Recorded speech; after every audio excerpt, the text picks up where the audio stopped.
I'm going to actually talk about some of the things that Lieutenant Governor Keogh alluded to in his presentation.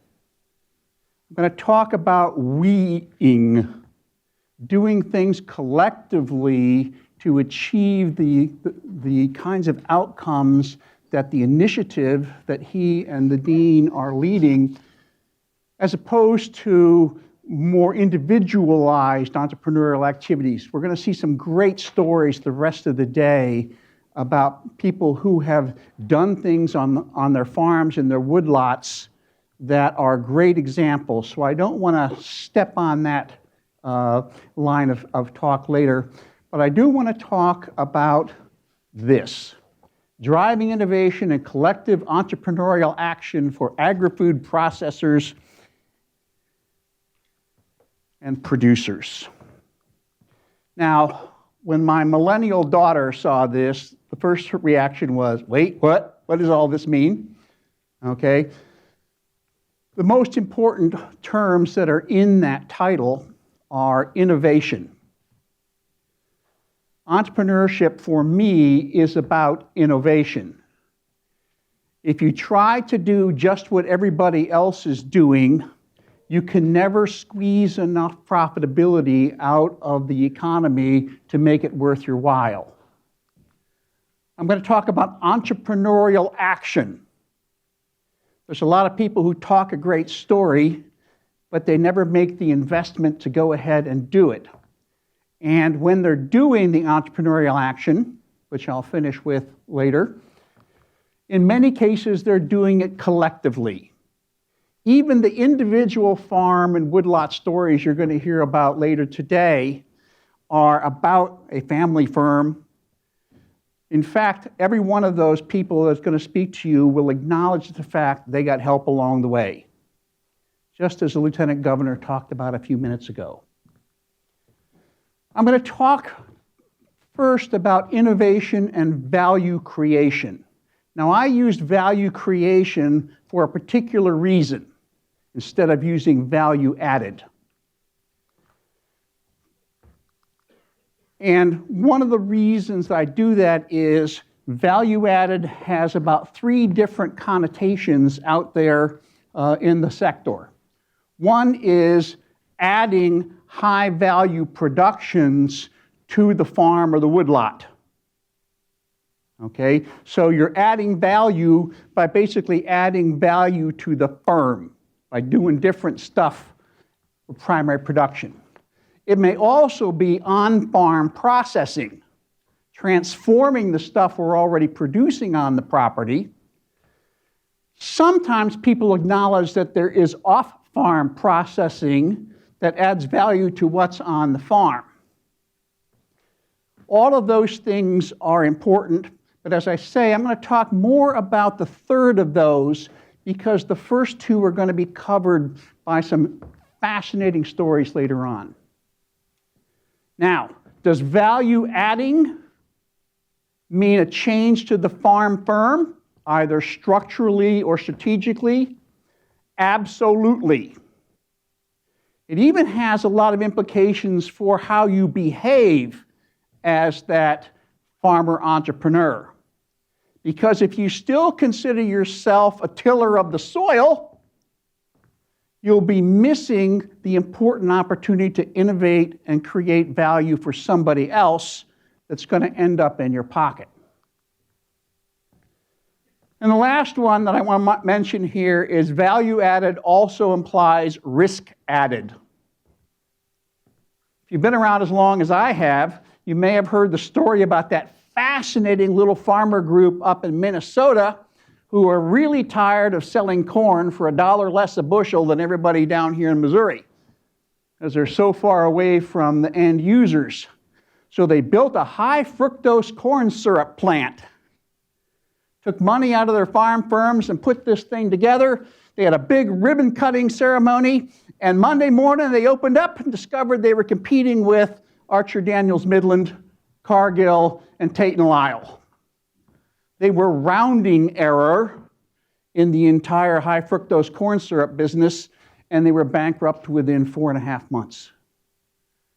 Okay, so do understand that if you are changing your business to add value, you got to figure out how that value-adding activity may affect your bottom line.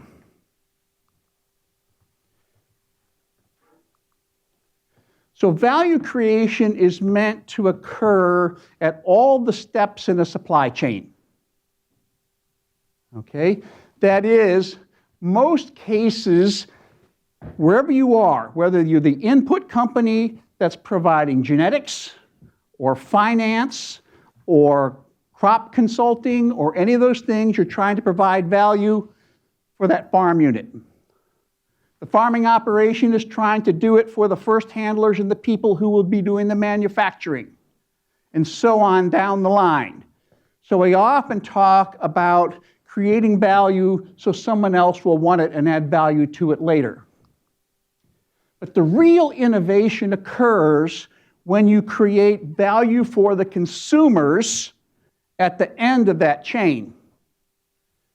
Lieutenant Governor Keogh actually mentioned that. You've got two choices. Can I find someone who wants to buy what I make, or can I make something that somebody wants to buy? So you have to be downstream oriented on this. That is, the farther your thinking goes closer to the end users of your products, the more successful you will be. And here's something I've learned far too many times in the last 25 years. Too much of value that's created on the farm is destroyed downstream. If you go to all the effort of raising the best cattle or the best crops, and then you take them, sell them off to somebody else who says, hey, I can put some real crap into the same pen with these really good cattle and get a pretty good average price. Or I can blend that really good truckload of crops with some stuff that's got a little bit of mold in it, and I'll be able to sell the whole thing. Okay?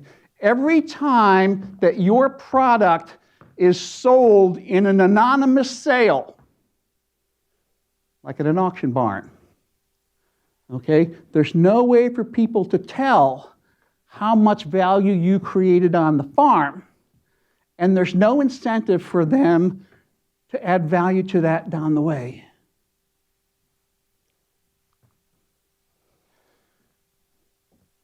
Now that nice supply chain we have there, you'll notice, is really linear, nice and straight. All the steps are obvious. So we use this a lot in sophomore classes and when we talk to deans and people like that. Those of you who have studied ecology recognize this as the way we depict food chains, food webs. Okay? And in fact, that's what the supply web in our sector really looks like. There are lots of different levels. The interconnections are wildly all over the place. And the one at the bottom here is the most important to me, because right now in our sector, we have never had such a highly segmented, highly fragmented consumer sector as we've ever had before. It's really broken up crazily, and it drives the marketing people mad because it's very hard to figure out who wants what. And so that's why we have to work extra hard when we're being ag entrepreneurs. On the other hand, because there's so many of these segments, if we concentrate our own operations on one or two of these, then we can take all the market share we want from those segments. And that's where the profitability is. For me, there are two ways to build new value-creating chains in the supply web. The first way, you may have remembered when the integrated pork system came into being. starting North Carolina, where the processors, one of these things, there we go, the processors went out and recruited people to produce hogs for them.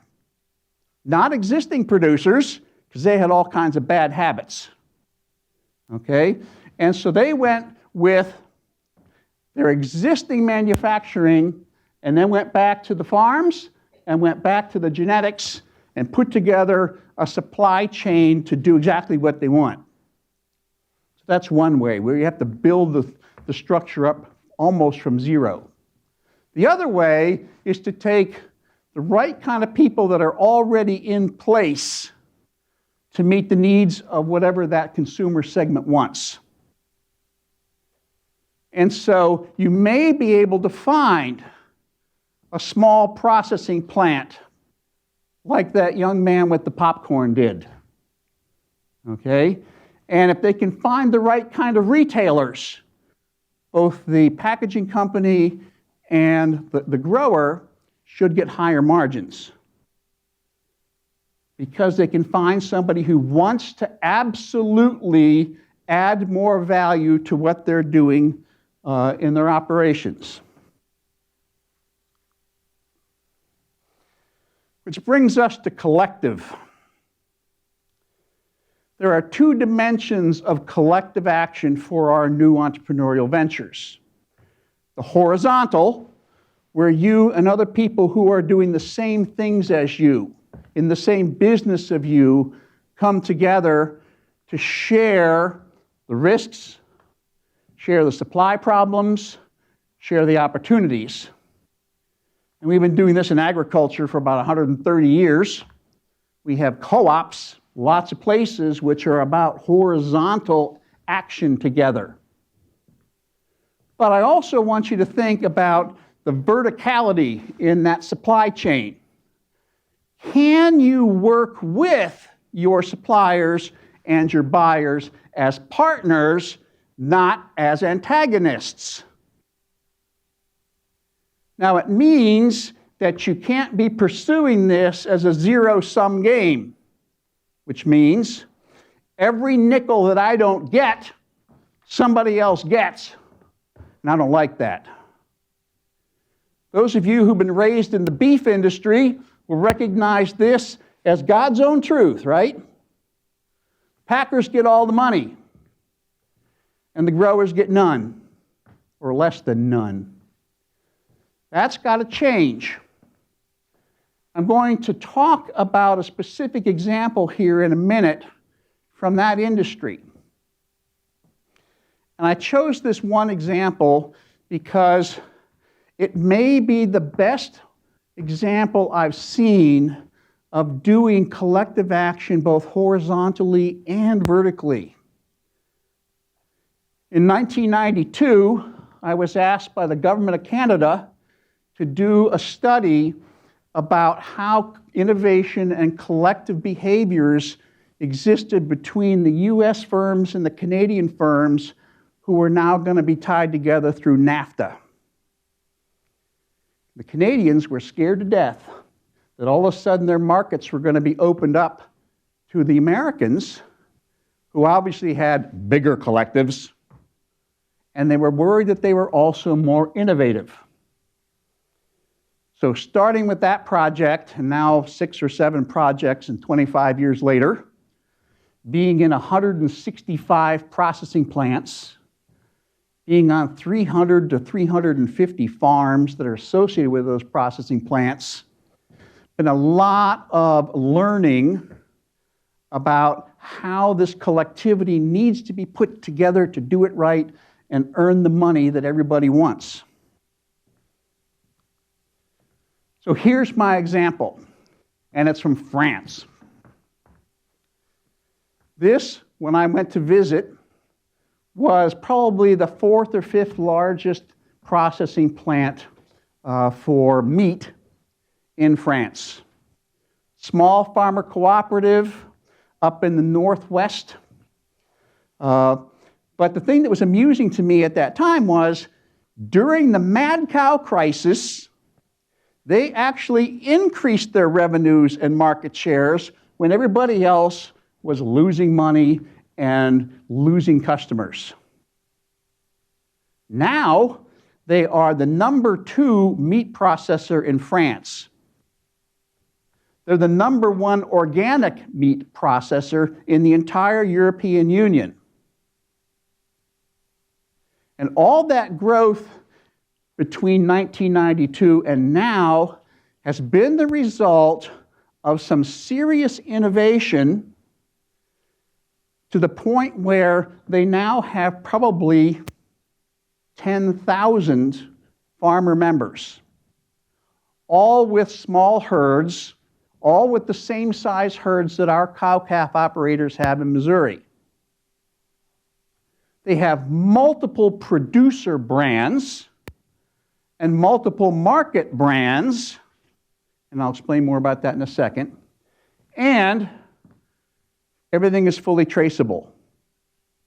To the point where in some of the supermarkets, you can pick a steak up out of the case, put it under a barcode reader, and it tells you the family name of the farm where that animal was raised, the sire and dam, and that's important because they sell a lot of breed-based meat products over there. They tell when it was born, when it left the farm, when it arrived at the processing plant, when it left the processing plant. So you can get all that information before you even take the steak home. Now that kind of traceability makes the customers at the end of that supply chain really happy. It makes them feel secure that somebody is paying attention to this so that they don't have to. Now, some of the brand names that we have up here, whoops, wrong one, there we go. This is a new brand that the farmers started over there, Bleu Blanc et Coeur, which basically is about a new compact between the growers and the end consumers.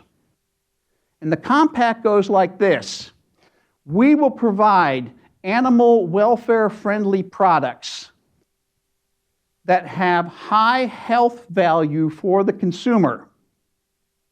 And in return, you will pay what it costs us to produce these.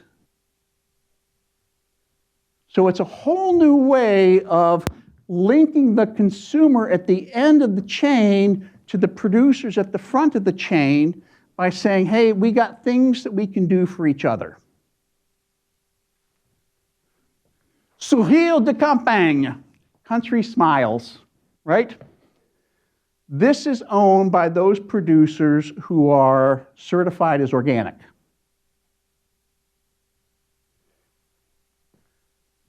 Tender and more. This is actually the thing that goes on the consumer package, which signifies that there's innovation going on in the cutting, processing, and preparation of the products. So oftentimes this will include pre-marinated, pre-seasoned, partially processed products, things like that, all with the idea that more value is being created between the farm and the retail that will make sense for some of those consumer segments. And the last one is they have a separate brand name that goes to the chefs, the caterers, and all of the other professional users of meat, not the retail customers. And so a package in the store may have 2 or 3 of those labels on it. Plus, it may say Charolais, it may say Maine Anjou, Normandie, or any of the other breeds that may have a specific customer that appreciates them. And so when you pick that thing up in the store as the consumer, you've got a passel of information. that you're being asked to pay for. And so they do. You don't get to be the #2 meat processor in France if you were a teeny-weeny little niche outfit.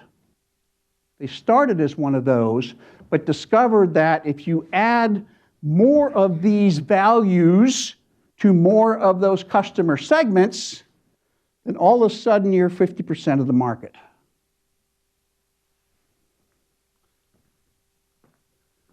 So how does this little company create value?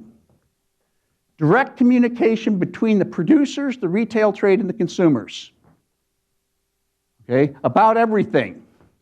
They have consumers come in and do taste tests of their products at least twice a year. They used multiple brands, as I said, to reach different market segments so that everybody who's the buyer at the end of that supply web feels like this was made just for me. Each brand then has a value proposition. Now that's business school jargon, but basically, what am I promising you? What am I promising I'm going to deliver to you? Is that it's organically produced and processed? Is that these animals were raised following strict animal welfare protocols? That we had done everything we can to maximize food safety? What is that brand value that's important? They do a really good job of matching on-farm scale to processing scale. So in this particular company, they have 16 processing plants, most of them small. Most of them receive the animals that they're going to process within about a 90-minute travel time. So there's not long-distance trucks taking them from, say, Columbia, Missouri to Garden City, Kansas. They keep everything localized so the growers in that immediate area feel like they are well part of the we. And there's lots and lots and lots and lots of certifications on this. Food safety certifications, guarantee of production practices, all that sort of stuff, okay? On the farm and downstream.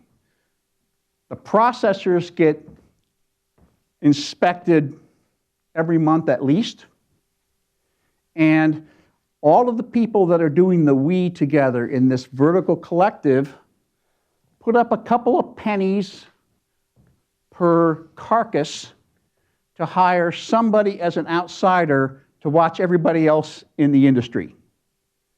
Okay? And make sure everybody in the supply chain is doing what they promised to each other, including the transport. Okay?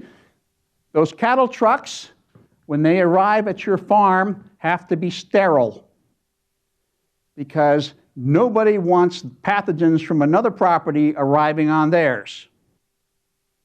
Okay? And if that isn't done, then that trucker loses the right to work for this group. On the poultry side, any firm that gets a salmonella outbreak loses their right to be part of it. Traceability, traceability, traceability, all the way through. The USDA started a program a few years ago called Know Your Farmer, Know Your Food. And they did that mostly by taking all the people out of the middle between the growers and the customers. And so it was really big deal for CSAs, for farmers markets, things like that, that was very much direct marketing. This process says, okay, if we have all the people doing what they're supposed to be doing between the genetics and the retail customer, okay, we can actually have a more complicated know your farmer, know your food system.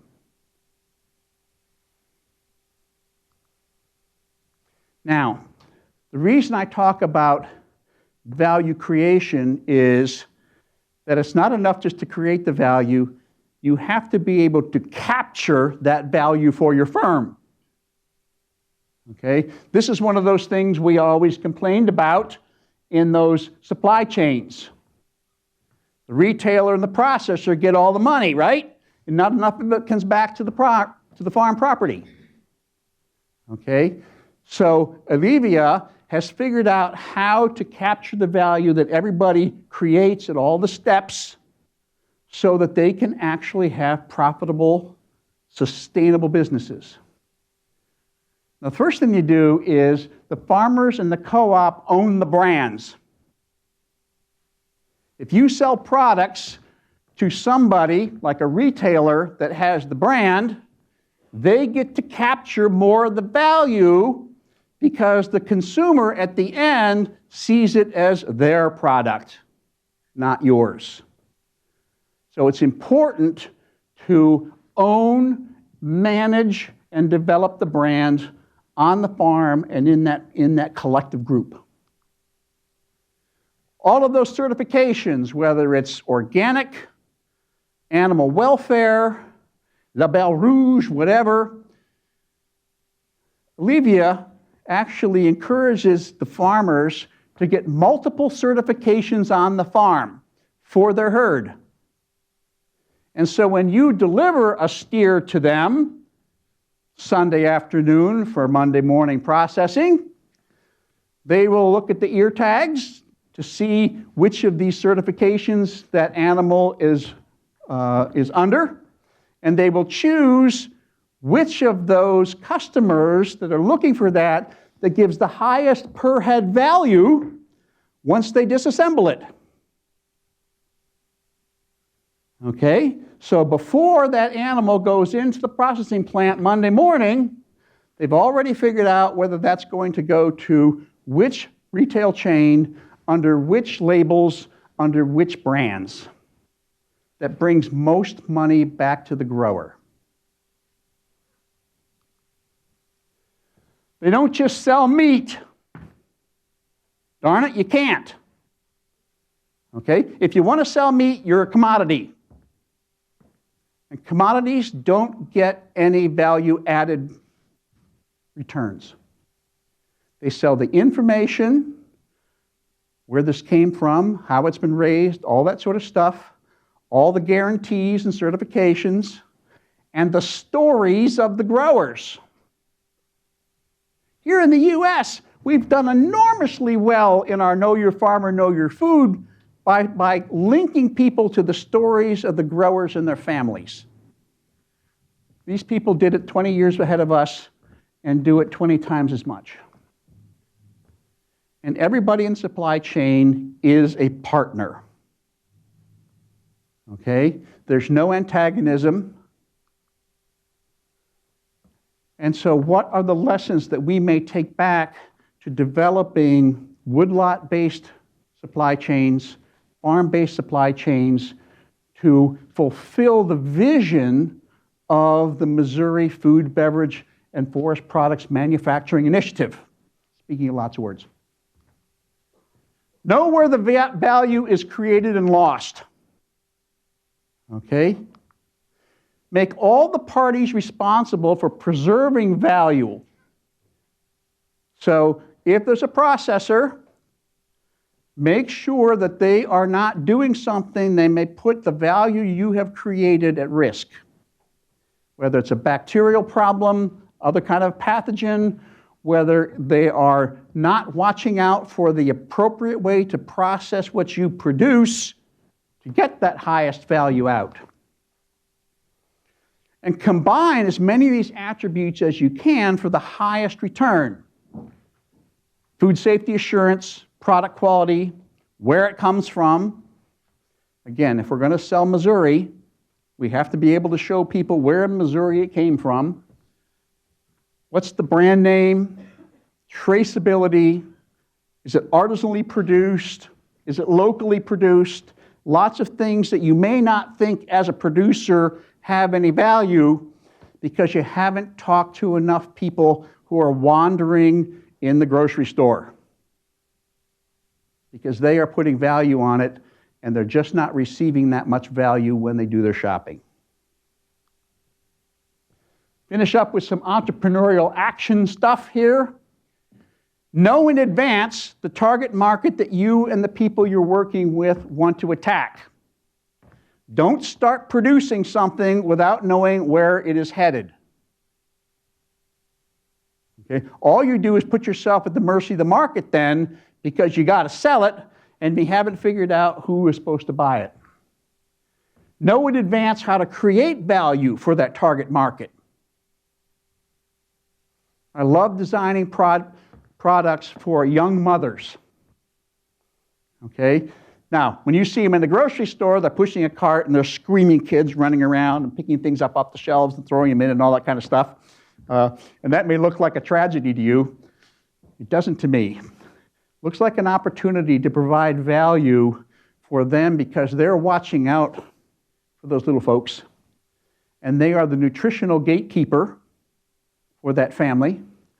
And they will be looking for stuff that is produced beyond stuff and actually delivering value. Have a governance structure in place in advance that shows how to capture the value for the entrepreneurs. Now, I'm going to use a word that many people in Missouri don't like, and that is contracts. Okay? If you are contractually tied to the partners in your supply chain and they are contractually tied to you, then it's obvious who's supposed to do what and who should do what and therefore must do what. Okay? If you rely on a handshake, you better count your fingers after you're done because somebody make off with one or two of them. And innovation is not just about the products. It may be about the processes. It may be about the communications that you have with your partners downstream. And it may be the way you put the business structure together horizontally and vertically. Most of those innovations are possible, but we often think only about the product innovation. Product innovation is the easily copied one. Do you all remember low carbohydrate bread? It was made because 15% of the population in North America was on a low carb diet at one time. Imagine that, 1 out of 7 people on a low carb diet. First company came out, made low carb bread, sold it off the shelves immediately. How long do you suppose it took before the competitors copied it? How long do you think it took? By dark, yes. Okay. Discovered that, that bread actually had sawdust in it, and that was a low carbohydrate. So it didn't take very long for anybody else to figure out that just throw some sawdust in there, call it cellulose, put it on the package, and sell it out. Thank you very much for your attention. Appreciate it.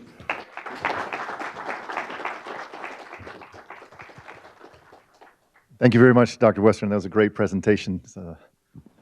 Innovation, collective entrepreneurial action. We're going to hear later some good examples right here in Missouri in both some of the presentations and the panel discussions. But right now, I think we do have time for some questions. So if there are any questions, please, let's hear from you. And we've got some mics circulating around.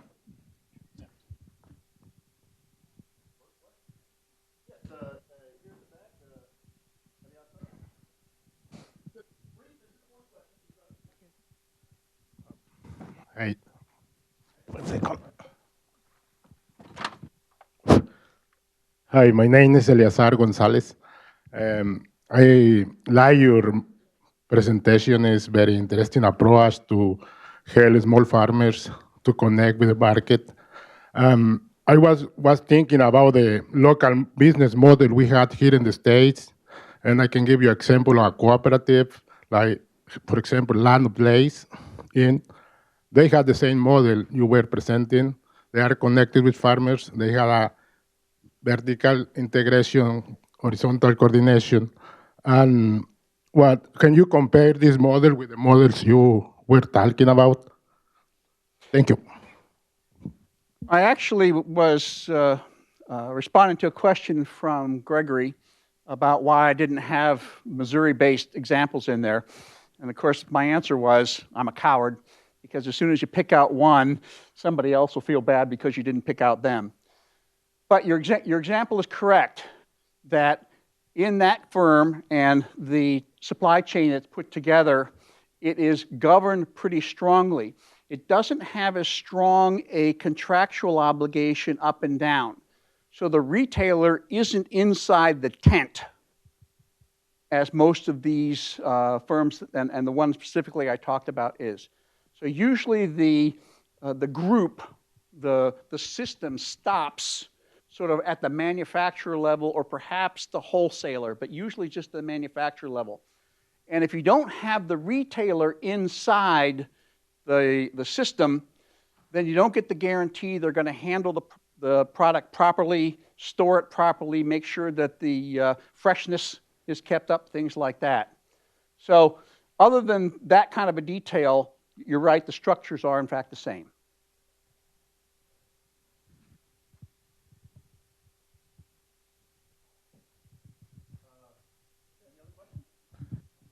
Yeah, kind of a follow-up on that. You described at the end the contractual obligation and having the retailers in the tent. Can you describe what some of those contractual carrots and sticks are for retailers or suppliers up and down the value chain that really keep them, other than you're going to get kicked out? How do you put carrots and sticks in such a contract? Very good question. The carrot is, do you want to be part of a system that is creating great value for the end user or not?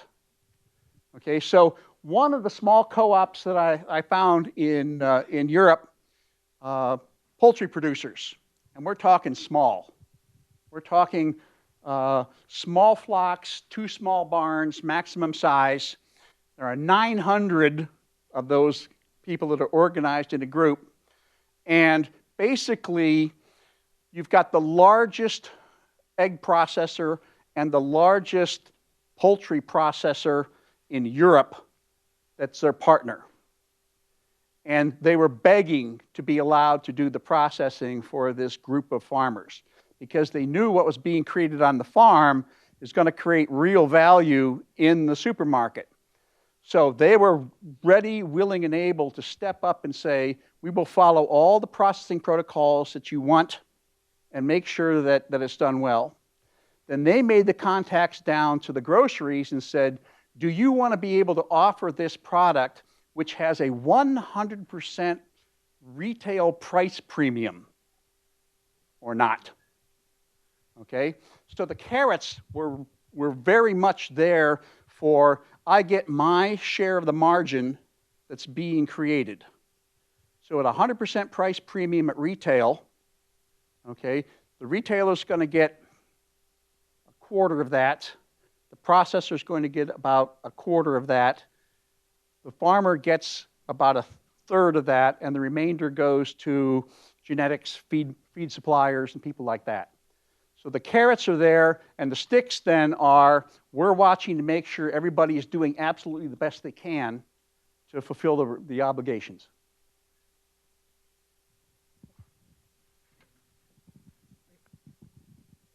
It sounds like the consumer is highly educated.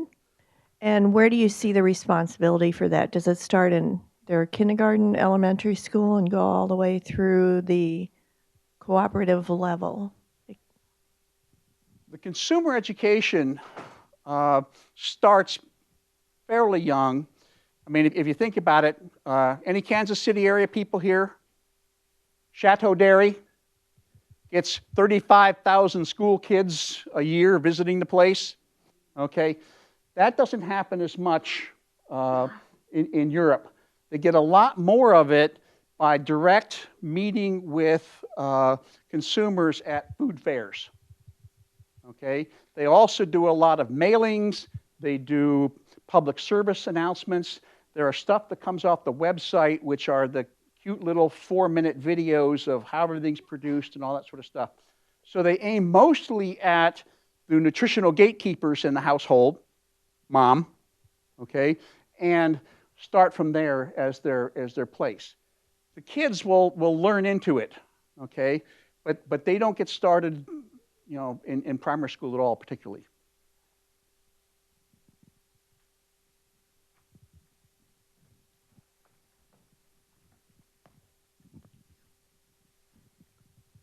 Hi there. My name's Ashley, and I come with my group of students and friends from Maharishi University in Iowa. And I really appreciate this symposium that you're holding and enlightening people of the farmer to consumer connection and how important that is for us to have. And I'm just curious about, we're talking about the contractual obligations we have to each other. But I'm also wondering about this land we share together and maybe some ecological goals that you have concerning, these practices and whatnot. Absolutely. And in fact, 2 of those producer brands that I had up on the picture there are explicitly about sustainable production. And so they do a large communication campaign with consumer groups, with citizens and taxpayers as well, about this. So literally the promise that they're making is, we are small producers, stewards of the land, and if you want us to keep doing this, you can't be arguing over pennies at the retail. And so the consumers then are able to come back and say, because you have identified this product in the store as being part of this stewardship sustainability system, we are willing to pay the money. Whereas if you go in there and it just says Hy-Vee on the label, you don't know that, and you won't give the money as a consumer. So this is why the branding has to occur at the production level, so you can tell this story and get compensated